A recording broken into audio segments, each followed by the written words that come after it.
Tak, barchaga Take Profit do'stlar. Bugun 6-mart 16:46 O'zbekiston vaqti bilan bizada hali ham ikki xil vaziyat bor, yo bayga yoki selga. Har doimgidek oldingi 3 ta videoni ko'rib chiqqan odamlar a, batafsil tushunchaga ega bo'lgan bo'lishi kerak bo'ladi.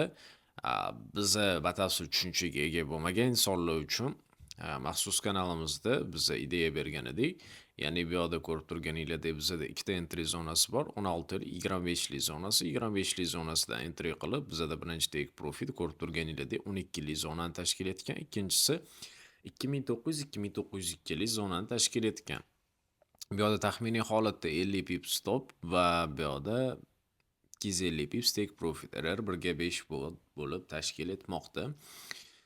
Buni 1754 da tashlaganman. Bozor undan keyin harakatlarni amalga oshirdi.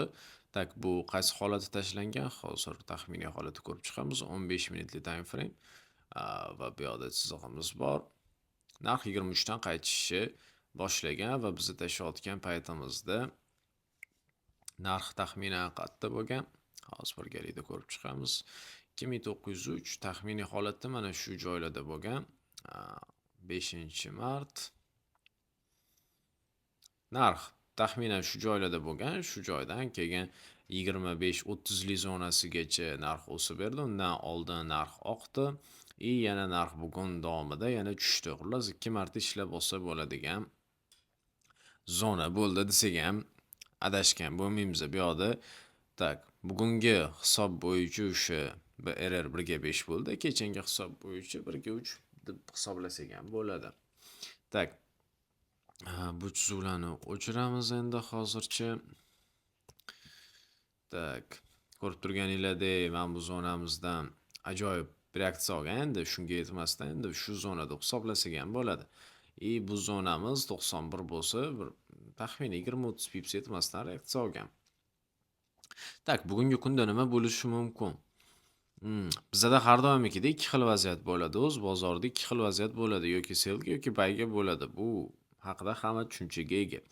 Tak, bizada hozir narx agarda pastga ketish niyati bo'lgan taqdirda ham bu ideal shakllanishi uchun bizaga mana shu tak 14 16 lik zonalardan bizada reaksiya olib, mana shu zonadan qaytishi kerak bo'ladi. Men buni texnik analiz emas, o'zim analizim bo'yicha analiz qilib chiqib, sizlarga ma'lumot bermoqdaman. Bu yoqgacha chiqib, so'ng narx harakati yoki agar bu yoqgacha ham chiqmasdan shu atrofida, shu diapazonda, ya'ni 7 oralig'i bilan 14 oralig'ida harakatlanib narx pastga tushadigan bo'lsa, bizada daromad olishimiz mumkin bo'ladi. Tak, bizada globalniy sell ketishi uchun bir time frame qayerda yopilishi kerak bo'ladi.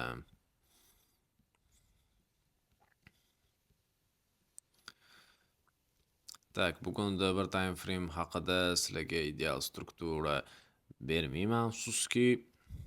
Bugun unchalik aniq tushuncha yo'q. Tak. Bozor harakati shu tarzda yopilib, narx harakati agarda bizada D1da duma tepada, undan tepada yopilmasdan mana shu tarzda yopilib, tanasiga kelsak, tanasi bizada eng kamida 85 lik zonalarda yopilsa,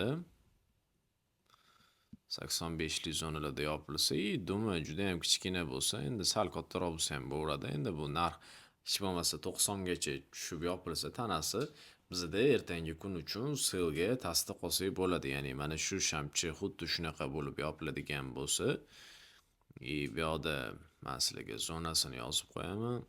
Mana shu zonasi bo'ladi, nechilik, narx nechida yopilishi haqida.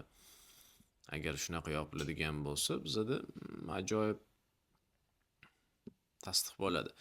Lekin ertaga non-farm bor. Non-farmda men o'ylaymanki, non-farm paytigacha narximizni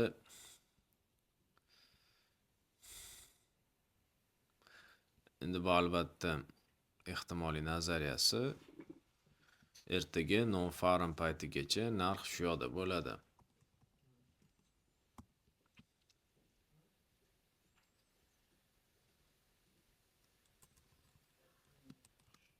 FP ertaga 7-mart narx taxminiy holatda shu joyda bo'lishini kutyapman. Endi buni o'xshash foizi necha foiz deb hisoblashim mumkin? Buni o'xshash foizi 20-30% da. Shunaqa bozorni ko'raman. Agar men ko'rayotgandek bo'lsa, undan keyingi kunlarda ideal ishlay olamiz demoqchiman. Xullas shunaqa, yana maxsus kanalimizda oddiy kanalimizda prognozlar bo'ladi. Bo'lmasa barchaga rahmat. Izoh yozinglar, like bosinglar va do'stinglarga tashab qo'yinglar. Barchaga rahmat.